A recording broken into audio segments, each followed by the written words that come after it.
nhớ rằng ý trọng phong thì vẫn chưa xa ta mấy số linh số tù tỉnh sự kiến nào cả nhớ rằng lên đại nu nó cũ bằng hai cũ tua sổ khoa sổ chua nó cũ ban tới sang số sự cứ cho tôi cho cái sai đủ ở cái ở cái bao số ta nhớ chủ nhà làm tây tây thì cũng sẵn nó dâu chạy trong lấy chàng rồi cho cái bao số ta ký cũng sẵn cho ký cho nó cho ủa thì trong lấy chàng nè thì tháo mi cộng cho cũ ha 我上点得石头比石头瘦，没采用个沙，做的对些共上咯，叫佢ใจ上嚟講，就未查理有幫助，喺lúc sợ nó tháo chế mấy số linh số tụ cộng cho cũ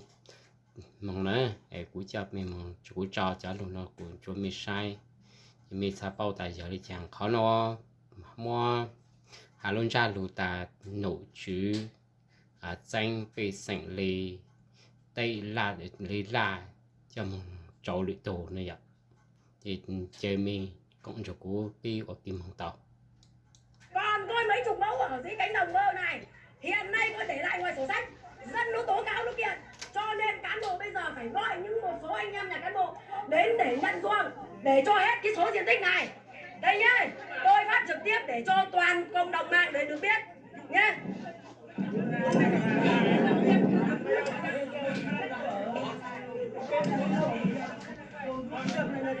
Việc bắt mẹ nó đi dồn điền đổi thửa này cán bộ không làm theo thực hiện hướng dẫn 29 của Sở Nông nghiệp Phát triển Nông thôn, không làm đúng theo nghị định 64.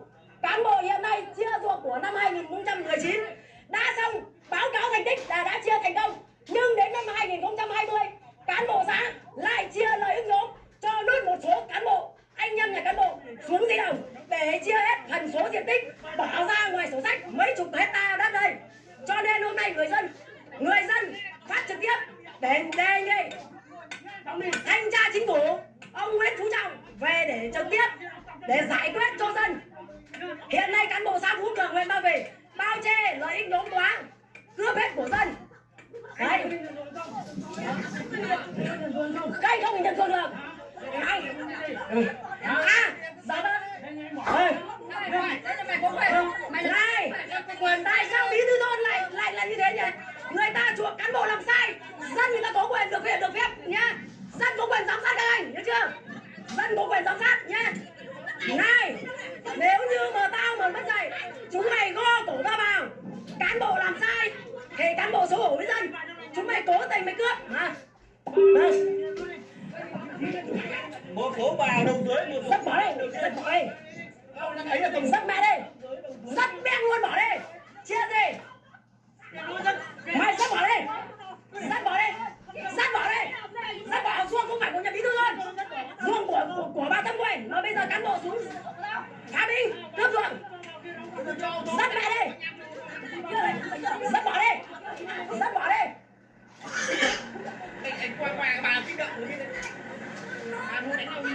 Đánh nhau đây, tao đang kích động để cho đây cán bộ xã vào cuộc mà đánh nó đi.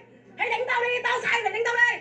Nào, ông Đỗ Quang Hiệp, ông thật sự ông là một con người đảng viên thoái hóa biến chất nhé. Không bao giờ thanh tra chính phủ ông Nguyễn Phú Trọng, Tổng Bí thư Chủ tịch nước Cộng hòa sau chủ nghĩa Việt Nam, ông bảo là không có mục nào là cái mục mà để đánh chống tiêu cực cả, không có vùng cấm. Mà hiện nay cán bộ xã Phú Cường huyện Ba Vì bao che cho lợi ích nhóm của cán bộ chủ tịch Ủy ban Nhân dân xã Phú Cường đến cướp ruộng của dân. Hiện nay cán bộ xã Phú Cường đã dồn điền đổi thửa, báo cáo thành tích lên cấp trên là đã dồn xong rồi của năm 2019. Nhưng đến nay 2020 cán bộ xã Phú Cường vẫn còn ruộng bỏ ngoài sổ sách mấy chục mẫu ở dưới cánh đồng mơ 400 này. Hiện nay tôi nói cho cộng đồng mạng biết bà Nguyễn Thị Anh, chủ tịch ở phụ nữ đã về hưu vì bà tham nhũng lợn tay xanh, bà ăn không của dân vạch mặt bà, bây giờ bà đã nghỉ hưu rồi. Hiện nay cán bộ ở xã Phú Cường, ông Lã Văn Loan ông là Nguyễn Xuân Điều, ông bí thư thôn, hiện nay ông trưởng thôn Nguyễn Khắc Thiện đã cướp ruộng của dân. Tôi làm sai, nếu tôi làm sai, tôi chịu trước pháp luật. Tôi nói cho bà Khanh biết nhé. Bà Khanh là những người dua cán bộ. Bà Khanh đã từng làm là phụ nữ của chủ tịch xã. Nhưng ngược trở lại, bà là lợi ích nhóm. Bà lợi ích nhóm thuộc như con chó. Cái loại không biết gì. Tao nói láo như đảng không dạy tao là ăn cướp đất của dân nha. Tao nói có sách, mách có chứng. Tao nói có sách, mách có chứng. Vì mày tại sao? Mày làm cán bộ. Mày làm cái Mình ra ngoài trong này. đóng đất mẹ nó đi. Cứ dắt bỏ đi. Sai luật có pháp luật chịu. Không phải gì cả. Ủy ban nhân dân xã Phú Cường, cán bí thư chi bộ Nguyễn Khắc Quang Thu, ông Nguyễn Xuân Hiệu, phó chủ tịch Ủy ban nhân dân xã, ông Lã Văn Loan, chủ tịch Ủy ban nhân dân xã Phú Cường, ông Bùi Trần Hải, địa chính xã Phú Cường, ông Nguyễn Khắc Thiện, bí thư chi trưởng thôn Thanh Trẻo đã lợi ích nhóm đến cướp ruộng tẩu tán của gia đình của bà Tâm Quyền ở xóm 7. Hiện nay tôi phát trực tiếp, chủ tịch Ủy ban nhân dân xã Phú Cường đã cướp ruộng của bà Nguyễn Thị Kim Sơn ở xóm 8. Đến nay không có ruộng để cấy. Đề nghị ông Nguyễn Phú Trọng, chủ tịch nước, bí thư của nước Cộng hòa xã hội chủ nghĩa Việt Nam lên để cho thanh tra chính phủ để chỉ đạo cán bộ xã Phú Cường nó lợi ích nhóm. Dân bỏ đi. Nói các ông bà như thế này, chia báo cáo thành tích là đã chia từ năm 2019 đã báo cáo lên là chia toàn bộ cánh đồng này đã chia xong rồi. Thế mà đến bây giờ năm 2020 nửa năm 2050 dân nó kiện, người mất ruộng, bây giờ nó kiện, bây giờ nó lòi ra cán bộ vội vàng phải chia cho những anh em nhà cán bộ, tất cả cán bộ đây để cho nó hết cái số này trả dân. Cán bộ người ta lên mẹ thanh tra về nó là bảo là tại sao cái chỗ đất này là bao nhiêu đấy, tất cả ào cả lên trên này đấy. Các ông đi xuôi các bà đi ngược để nhìn xem cái cán bộ của xã Phú Cường này nó làm đúng cái sai đấy.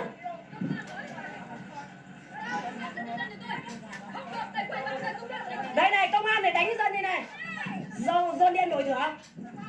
Đây này công an, thằng Hải, Hải ơi Hải, cầm máy điện thoại cho bà Định dắt dây. Mày cầm được không? Mày cầm điện thoại đâu? Mẹ sai đâu rồi chịu trước pháp luật. Mày cầm đi đây. Đây. Đây công an đánh vào Tâm Quyền đây. Du đây. Đây công an xã Phú Cường đây. Lấy nhóm đây. Đây. Dắt đi. Cán bộ xã Phú Cường đây này. Xuống ăn cướp ruộng của bà Tâm Quyền, cướp ruộng của bà Nguyễn Thị Kim Sơn đây này. Xin cộng đồng mạng chia sẻ thật nhiều vào này. Đây này, ở Di Động đây này. Cán bộ xã Phú Cường hiện nay báo cáo thành tích lên trên thành phố là đã dồn điện đổi thửa xong. Ai ngờ đâu hiện nay bỏ ngoài sổ sách mấy chục hết mẫu ở dưới cánh đồng. Bây giờ cán bộ coi như là mời anh em nhà cán bộ đến để cướp ruộng, để chia cho hết. Chả sợ thanh tra chính phủ nó về coi như là nó điều tra ra, nó thanh tra ra thì là lại khổ quá. Cho nên phải gọi anh em nhà cán bộ xuống để lấy ruộng. Xấu hổ qua cán bộ xã Phú Cường quá. Huyện bao về, bao che cho xã Phú Cường đây. Đề nghị cộng đồng mạng hãy chung tay chia sẻ giúp đỡ cho gia đình bà Nguyễn Thị Kim Sơn, bà Tâm Quyền, bà Đinh, bà Nhâm, bà Nhượng nhiều lắm. Bao nhiêu các hộ dân hiện nay mất đất. Rung đây. Rung đây.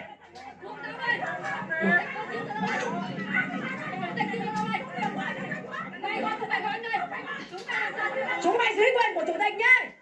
Sai thì có đặt lên ở trên nhá. Long ơi, Long. Long. Long ơi, Long. Mày nghe cô, mày đừng có làm một chết. Không. Không. Mày nghe cô, đứng bắn vào. Mày nghe cô. Mày nghe cô, mày đừng mà vào mà chết. Đừng có cùng biết nhá. Không. Làm việc với chức độ chức năng của mày đến đâu mày làm đấy, mày chống được cố này nghe chưa? Thằng Tùng nghe chưa? Ruộng của dân. Không. Tùng lên Tùng. Chức năng của mày đến đâu mày không được làm quá vượt quá thế. Mày mà làm quá là cuối cùng mày phạm tội đấy Tùng à. Bảo vệ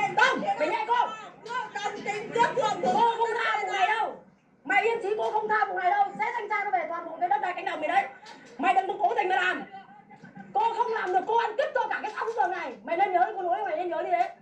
Cô thề luôn đứng giữa rồi. Đời cô mà không làm được để thanh tra lại cái cánh đồng này, cô không hạnh phúc cho cái làng này. Cô nói mày biết. Mày không được làm tổng nghe cô, mày biết tuổi như con cô, mày nghe cô.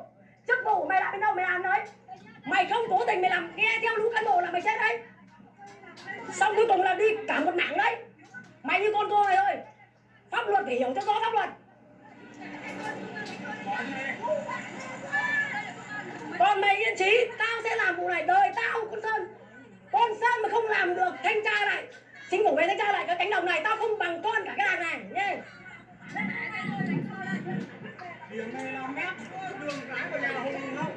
Hùng làm, đây 3 mét, đến đất đây khác, đây đường cái 3 mét.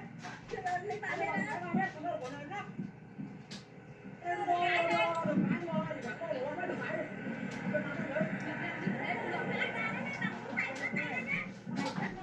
Mày không phải chia ruộng, ruộng của bà mày không phải được cướp. Mày cướp ruộng thì chia cái gì? Thằng Hải cầm cái máy quay cho bà Đình mới làm. Thằng Hải ngu như con bò.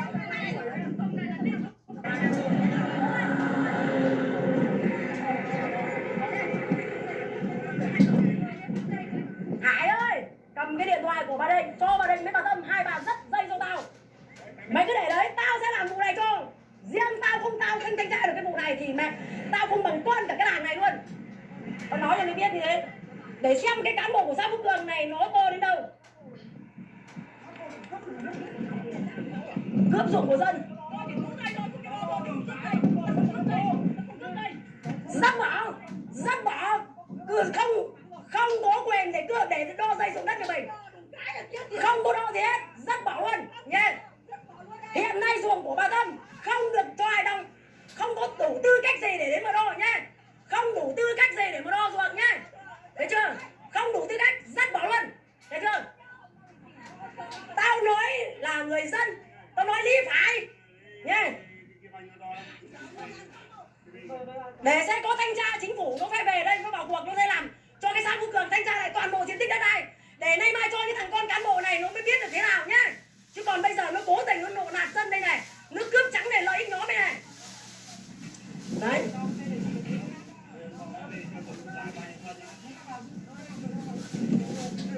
Không cho đâu đây. Bắt mẹ đây. Đất của bà Tâm không có quyền được đâu. Bắt mẹ đây. Bắt mẹ đây. Bắt bỏ đây. Không phải lên sang. Bắt bỏ, không có thằng nào được đo đất của bà. Dứt bỏ cây, vứt ra chỗ khác. Không cho đâu. Không phải cán bộ. Hiện nay ruộng của dân chúng mày không có quyền nhé. Bỏ cây. Chúng mày lợi ích đó. Vứt bỏ, cầm cây vứt bỏ. Cầm cây vứt bỏ. Bà Lệnh ơi, vứt bỏ, không cho ai được phép đến xâm phạm đến đất của bà, đo đất đạc của bà người hả? Dắt bỏ đi nhé. Không có tư cách nào để mà đông với đồ hết cả, bắt mẹ nó đi. Cầm cái dây lại còn để cho người ta vứt bỏ. Cầm đó. Dắt mẹ đi. Không phải đánh nhau. Ruộng của bà bắt mẹ đi. Không cho cầm bắt bỏ. Đất của người ta để đến chỗ mày đâu. Cầm cây đánh đi. Đánh đi. Cho đánh. Đánh đi. Đây. Đánh đi ông Thắng, đánh đi. Đây. Đây ông Thắng Hạ đánh đi. Ông Thắng đây đánh đi. Không được đo đất. Không được quyền lợi. Lên cán bộ nhé. Không để có đồng ý được nhé. Cán bộ thích cho ai là được ấy được không nhé. Không được nhá, vứt bỏ đi. Dọn cái này đó. Vứt đi. Vứt bỏ. Không cho đo. Vứt bỏ. Cứ đo vứt bỏ luôn. Nào. Đấy cứ cho đứng đấy mà dân. Cầm lên. Vứt liền theo mẹ luôn đi. Nào.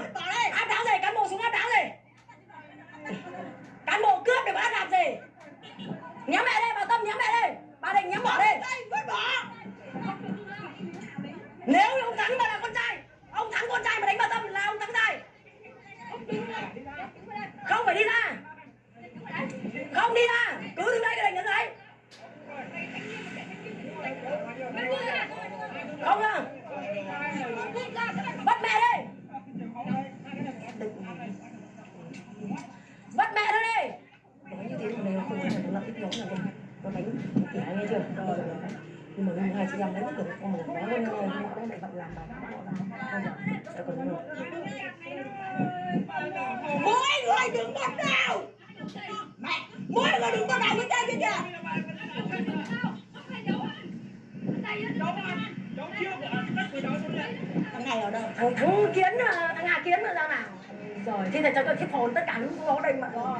Anh mà chỉ nó đất con nó đằng kia mà thế nên bây giờ nó bỏ mấy chục mẫu hecta đây này nên nó mới chia thế này.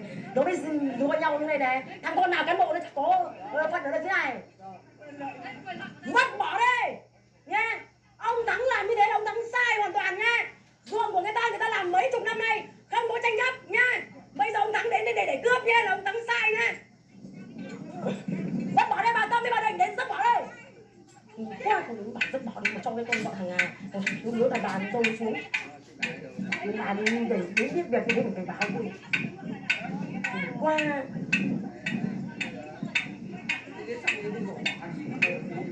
rồi nó đến làm cho cái đánh nhau bây giờ hiện bây giờ đánh nhau nó mới ra vấn đề vứt bỏ bây giờ thực tế nó mới ra vấn đề này không quyền cái nguồn như chẳng thế nào cả không nào tôi nói ngay rồi mà Tâm rất giỏi nghe rồi làm thì mới nó lợi nhóm bây giờ nó cái ông cũng làm được cái tay nó đánh tỉ nó tên tỉ không thấy chưa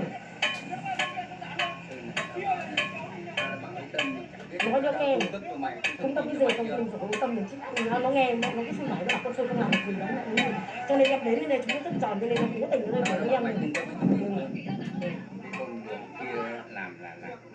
béo dữ thì không béo chưa được bây giờ đương nhiên mấy cái đường không vào đâu cả vậy cho nên nếu việc là cần phải có cái nói đi để cái chuyện này tôi nói với mày thì đã làm phải đánh đấm của anh không được đâu nên nói anh mai thanh tra và thanh tra toàn đánh đấm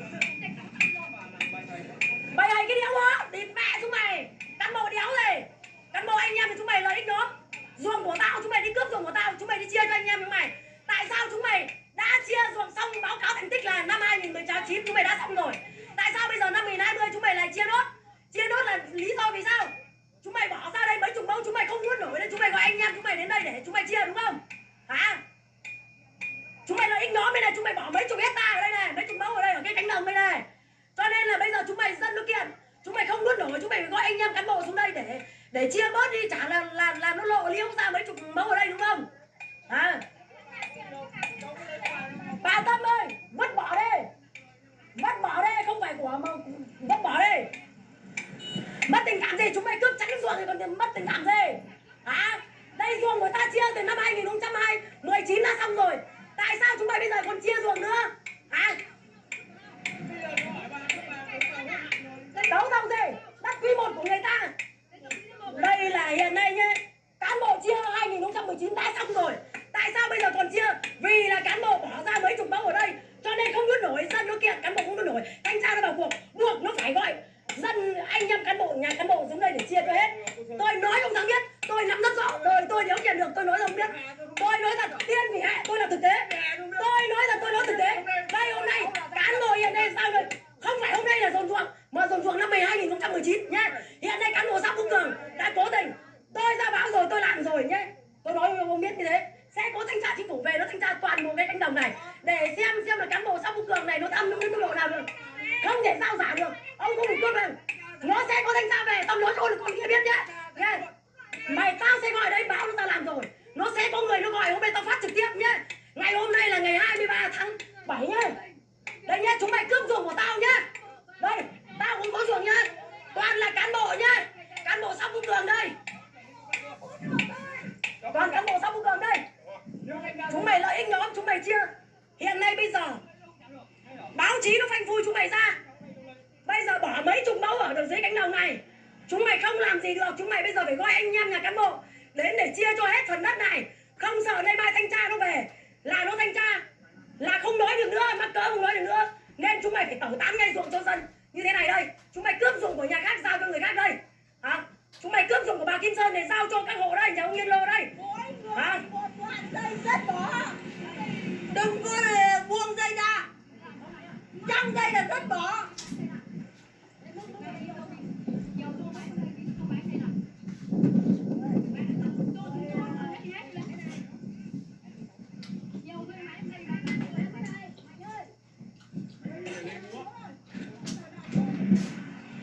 cán bộ xã Phú Cường đúng là cướp trắng như ban ngày tham nhũng quá ăn cá lợn tay xanh không phải ngồi không phải yêu hết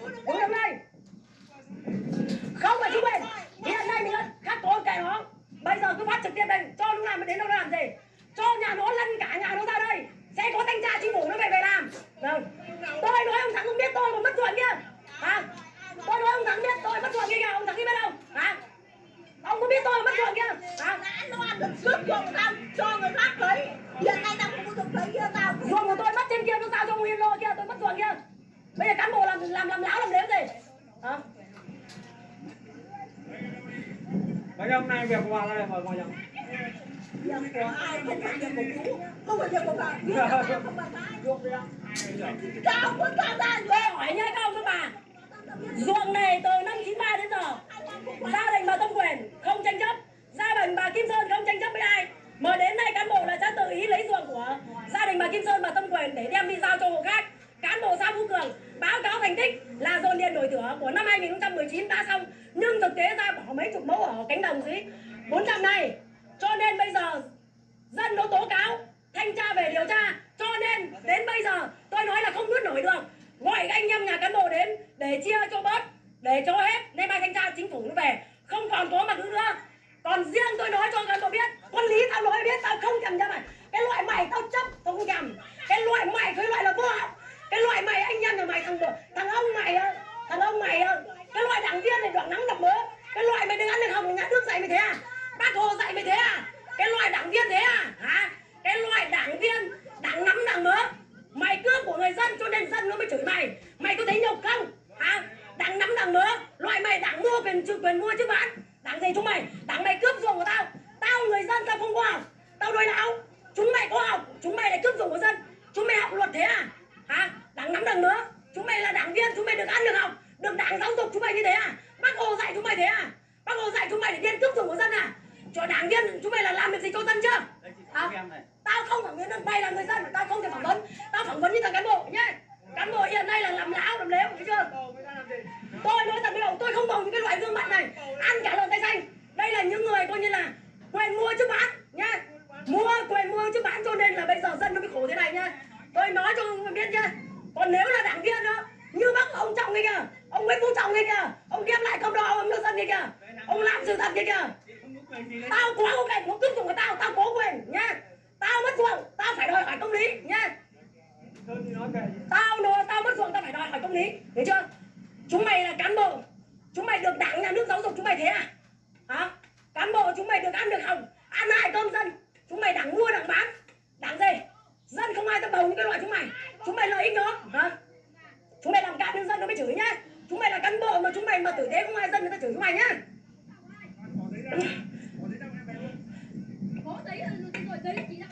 Này, riêng ông anh chưa đủ thẩm quyền để mà điều tra thêm giấy phải để cho ủy ban nhân dân, cho huyện, chủ tịch huyện, cho ủy ban nhân dân thành phố, cho ông Nguyễn Phú Trọng, ông Nguyễn Xuân Phúc cũng được chứng kiến. Còn ông anh không có gì cả. Hiện nay con của ông anh hiện nay cũng đang mua mấy chục mẫu hectare ở kia kìa. Đấy, ông anh ông đang có đất kia, ông đang hiện nay ông đấu thầu kia 50 năm, không ai nhà nước nào nó ký cho ông 50 năm cả. Đây này, về huyện ba về đây này, nó làm láo sao nó làm láo cho ký 50 năm đây này. Đấy.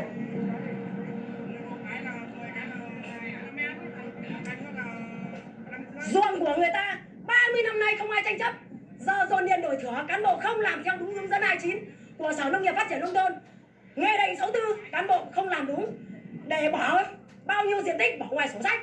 Đến nay dân phát giác ra, cán bộ vận động dân, ép dân dồn điền đổi thửa, lợi ích nhóm, lấy ruộng của dân chia cho các hộ anh em nhà cán bộ. Đấy, đây hiện nay nhà tôi là Nguyễn Thị Kim Sơn ở xóm 8 Thanh Trèo Phú Cường đã mất ruộng 10 thước, tôi không có ruộng cấy. Tôi đề nghị với ông Nguyễn Xuân Phúc, chủ tịch nước, ông Nguyễn Phú Trọng, bí thư ông Nguyễn Phú Trọng, bí thư nước, ông Nguyễn Phú Trọng cho thanh tra chính phủ về thanh tra lại toàn bộ cái cánh đồng của xã Phú Cường, Thanh Trèo nói riêng, huyện Ba Vì nói chung. Hiện nay của huyện Ba Vì 32 xã, xã nào cũng về đất cát, quá tham nhũng, dân bây giờ mất đất. 30 năm nay, từ năm 93 đến giờ không tranh chấp với ai, mà đến bây giờ cán bộ ép dân dồn ruộng để lợi ích nhóm, để cướp ruộng của bà Kim Sơn. Hiện nay bà Kim Sơn không có ruộng cấy, con bà sống bằng sinh nhai bằng gì, đường cán bộ đổ nó cũng cản. Việc kết hôn của em bà cũng chủ dập không đăng ký cho, ăn cắp cả trộn máy bê tông của em tôi lên xã. Thế tôi hỏi cộng đồng mạng này hãy ra chung tay chia sẻ giúp đỡ gia đình bà Nguyễn Thị Kim Sơn ở xóm 8 Thanh Trèo Phú Cường Ba Vì thành đô rồi.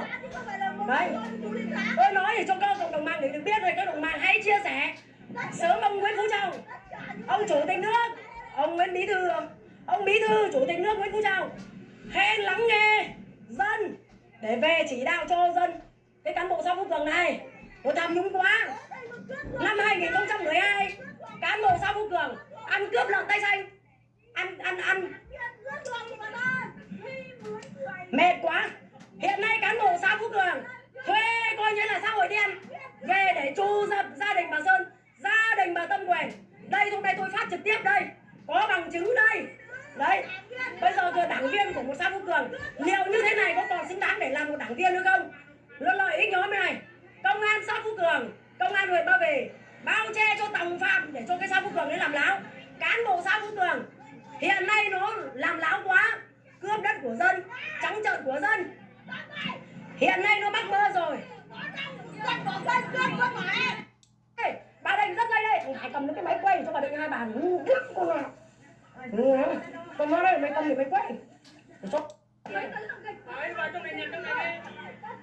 Đề nghị ông Nguyễn Phú Trọng, Tổng Bí thư Thanh tra Chính phủ về chỉ đạo cho thanh tra về chỉ đạo làm toàn bộ cái cánh đồng của xã Phú Cường đây. Hiện nay đây này, cướp dân, cướp ruộng của dân trắng trợn như thế này, đánh dân lăn co nó nằm ra đường thế này. Đề nghị Ủy ban Nhân dân Thanh tra Chính phủ về kiểm tra đây này. Hiện nay đấy, cán bộ xã Phú Cường bảo là chia ruộng xong, chia báo cáo thành tích lên là 2019 chia xong, ai ngờ đến 2000 đấy. Cái này ông Đỗ Mạnh, quay được rồi. Ông Đỗ Văn Mạnh đây này, nhân viên công an, nhân viên đây này, đến đây này. Đấy, nhân viên công an ở xã đây này, đến dắt dây này. Dắt đây, đánh nhau đây, cho đánh nhau đây. Cán bộ đánh dân đi, cán bộ cứ đánh dân đi. Nào, cán bộ đánh dân đi. Để lên xe có thanh tra chính phủ nó về giải quyết. Cứ thanh tra này không bây giờ dắt dây đây. Bà đây dắt dây đây. Hãy cầm cái máy quay cho bà đây hai bà con nào. Con nó đây, mày cầm thì mày quay. Để cho hai bà đứng nhìn sao để cho hai bà dắt dây bà đây nha dân. Công an đây, công an kìa đây này. Đấy, công an xã Phú Cường kìa, cướp đánh dân đây này. Đấy, ruộng của dân. Rồi bây giờ công an xã Phú Cường đây. Đấy, cộng đồng mạng hãy chia sẻ nhanh tay lên. Đây này cộng đồng mạng, gà để cướp ruộng à? Cướp ruộng à? Dắt bỏ bà Định, dắt bỏ đây. Dắt bỏ đây, lôi bỏ đây. Xem mà bắt bỏ đây. Rút của mày ruộng của tao. Mày không có cũng cho biết luật sai nó dưới tại video nó tôi chú cái thay nó nên cho chơi cả mua xe chỉ những bút chơi cả bị cho bọn đầu thì do lên đấy cũng xa cho bị sai thầu bị sai tăng ra nó bị của cái sáng khó cứ mua cho nó là về tại bị cho mong tu trong đầu lên nó ha giờ tiền nội tiền chú mua mong tiền là tiền thì chủ thằng là mong mua cho cái hà để mua cho nó hả ha bây giờ mong sự kiện mua thầy tua thì lấy mua thầy nó mong vì mong vậy hãy nên chờ nhau nha tới chỉ mong tới dầu này ạ chỉ mua cho nó giờ nên nhớ lăng chỉ mua tới dầu mua chân chai này ạ chỉ mua thầy kiện đồ dù chẳng này nó ha mua thầy kiện thầy này ạ vì mong chỉ bị sự kiện thầy nữa chúng ta sẽ bây giờ cho mong cho chúng chỉ trong đồ cho thầu đủ cứ cho mua công thầy họ chỉ đồ đấy in đủ là cho mua công thầy nữa đồ đấy mong cho chúng hành vấn đề cứ vô lúa mua đấy nữa ha mua công thầy nữa ha chỉ mong thầy tàu họ tại sao nó là mong chỉ cho thì khó ha但是mong只讲thầy lên mua thầy nó được nữa thì giờ lên đấy cho nó cũng cho bị sai ở cái ha ở cái sáng tạo tí chế cộng sản cho chế dùng chẳng này bộ danh bị sinh là tí là bộ trừ chính trái bị sinh đi nữa thì cũng cho bị lùi sai nó xứ thì cũng mà cho mình đồng bị nha trong sáng ban mình lên từ sáng bộ đi chẳng là mình sâu chuẩn chắc ăn mình phụ ta cộng sản trong dầu đấy chỉ mình sau đấy này không mình này mình ta cộng sản thì trong thứ sáu nó là mình không mình thì mình khai cả cái bao ha ấy cái xài bộ ăn ta mình chụp cái sáng này chẳng này vậy ấy cái lúa xay nó xứ tháo cả mình cho tù không khó từ mỗi dạng thì số từ là giải tự số kỹ năng cá nhân xong phải bên mà sinh sức là được ra